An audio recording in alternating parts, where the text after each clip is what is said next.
let's go into our checklist for today. Again, you can check all these checklists at thisweekinstartups.com/checklist. And I'm doing this as much for you as for me. You can take this checklist and you can edit it. You can write a blog post about it. You can remix it if you want to make a PDF out of it for us. All I ask is that you put that link in, taken from This Week in Startups by J. Cal and his team, thisweekinstartups.com/checklist. So if you want to make a PDF, just non-commercial, please. But if you want to remix this or rethink it or change it or, say what you think is wrong or better about it, let's make it a living doc. Put your comments in, thisweekinstartups.com/checklist. Okay. Item number 1 for today, because we're going to talk about operational excellence, optimizing your operations is today's theme. So number 1, which is number 61 in our overall checklist. So 61 on our checklist, number 1 for today. Do you have a low burn culture? I want you to ask yourself that question because as a founder, you set the tone for everything in your company, especially how you spend money. And you typically have more to do than other companies because you're trying to create something new in the world and you have less resources. That means you have to have a low burn culture. So you don't want to have excessive spending. You want to spend intelligently. This means when you hire somebody and they say, hey, listen, Google and Facebook are offering me X plus Y and Z. Your response is, we can offer you 50% of X and there's no way we can offer you Y and Z, but we will offer you A, B, and C. The ability to direct what you're doing here, be part of something exciting, not soul crushing, like optimizing an ad network at Facebook, or working for our dystopian future in the metaverse. And C, you're going to get stock options, which will in all likelihood be worth 0, but could be worth a lot more than 0 if we all figure this out and we're in it together. So essentially what you're saying is, no, we're not going to compete with that. And you don't want anybody who wants you to compete with that. And if they say, hey, I'm getting, 18 weeks off and I'm getting RSUs and I'm getting, my car paid for, whatever nonsense it is, I'm getting severance. You just say, yeah, we can't compete with that. Sorry, no.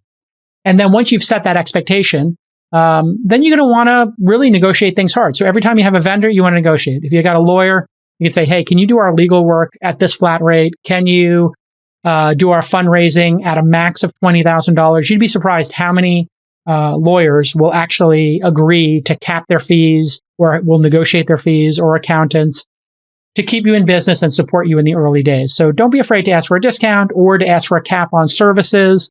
You don't need to get fancy office space. Obviously, we know in pandemic, you can build just as easily.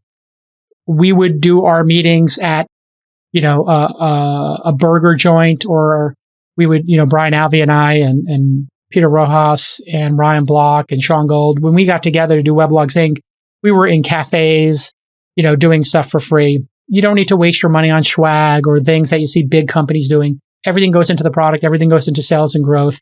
And you really try to scale your startup intelligently. And on episode 934 in our Scaling Your Startup series, which is about something different than the checklist, that was about growth, we did talk about low burn culture, and you can double click on that if you want to.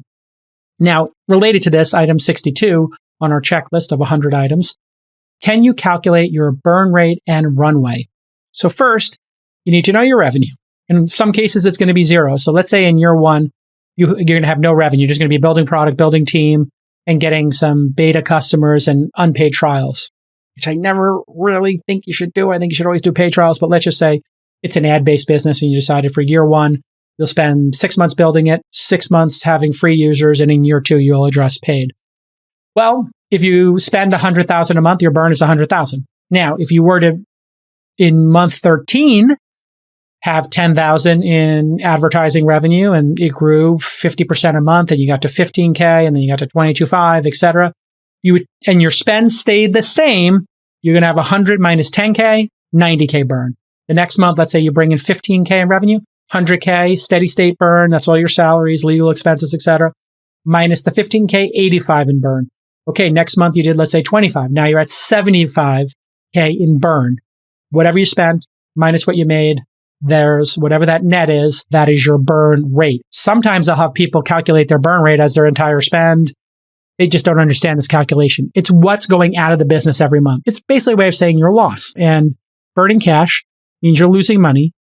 Another way of framing losing money is investing in your business, which is what we're doing here in Silicon Valley. We're saying instead of you bootstrapping the business and spending what you make, we'll accelerate your growth. We'll trust you to spend some money intelligently, and we'll take the risk that, hey, maybe the revenue never shows up and this thing goes out of business or gets sold in a fire sale.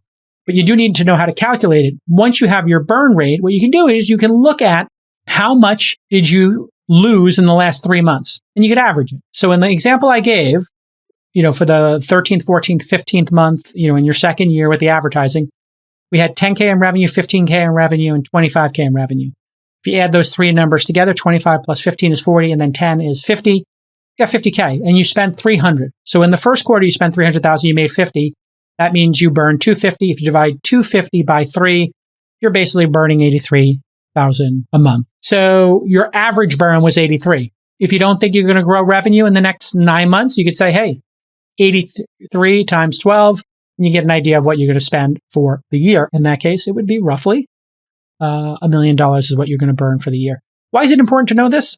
Well, then you can take your burn rate, and you can look at your cash in the bank, and you can do it very simple. I'm going to divide our $830,000 in the bank by $83,000 in burn a month. Okay, I've got 10 months of runway. Okay, if you had 1.7 million in the bank, okay, now you got 20 months of runway. Very easy calculation, super easy to do. You should know this as the founder, and you should be looking at not just your accounting, but also the cash balance. Because sometimes you'll have one-time expenses, you won't take that into account, you had to pay off a $50K legal bill, whatever, some big, you bought 10 laptops. You understand. This is why people like to spread out their spend over time, and they like to be very cautious about this. So understand your burn, and what your real goal is, I think, is to have 18 to 24 months of runway in the bank at all times. I think that is the best way to run a company in the early stages. Why? Sounds too conservative? Because it means you have at least a year to be heads down and not worry about money. You can go 12 months, iterate 2 or 3 times, figure it out. You'll be able to sleep at night, maybe not chew your teeth and grind them down to nubs. And then, you'll be watching this, and maybe you say, you know what, we got enough traction here. I'm going to start raising in month 13. I'll need 6 months to raise the next round. Or you can say, God, nothing's working. I need to meet with my board in month 7, 8, 9 and get some idea of a pivot here or what I should do. And really, it's like in the case of a pilot, understanding your altitude and your speed, and just knowing, hey, my descent is X and my speed is Y, my altitude is Z. I can get to a runway. Oh, I'm low? I just took off and I lost both engines like Sully? Okay, I'm not making it to Teterboro. I'm not making it to JFK. That's not happening. I'm going in the Hudson. Remember that live call? You can insert that here. We're going to be in the Hudson. It was an incredible moment. What a hero. Sometimes you need to ditch. And the equivalent in a startup is you shut the company down and you're going to return the money if you have money left, or you're just going to make sure everybody gets a soft landing and gets off the plane and the plane's going to sink and be totaled. That's not what you're trying to do in that situation. You're just trying to get everybody off the plane safely. It's not life and death, but it is nice to close things up cleanly so that you can go start another company. Before I start the ad read, just go to linkedin.com/checklist and you will get $100 credit towards your first ad campaign on LinkedIn. Okay, let's get to the ad read here. Every startup founder and marketer has been in this situation. You know it well. You're planning to launch your new campaign. You know your audience. The team is happy. Everything's going according to plan. You love your creative. But you got that one thought in the back of your head, don't you? How can I be sure that my acquisition campaign will drive high-impact leads for my sales team? You need those high-quality leads. We all know that. And with LinkedIn ads, you don't need to guess. Because when you advertise on LinkedIn, your message reaches the people who are ready to engage you. They're in the business mindset. You know that. LinkedIn equals business. Business equals LinkedIn. The end. Over 30 million companies are active on LinkedIn today, and over 71% of professionals use LinkedIn to make business decisions. So, startup marketers, don't wait to start achieving your brand and lead gen goals. No, LinkedIn is offering our listeners exclusively a $100 ad credit to get started today. Get the Hundy and get your first LinkedIn campaign up and running at linkedin.com/checklist, linkedin.com/checklist. Terms and conditions apply because they're giving you a Hundy.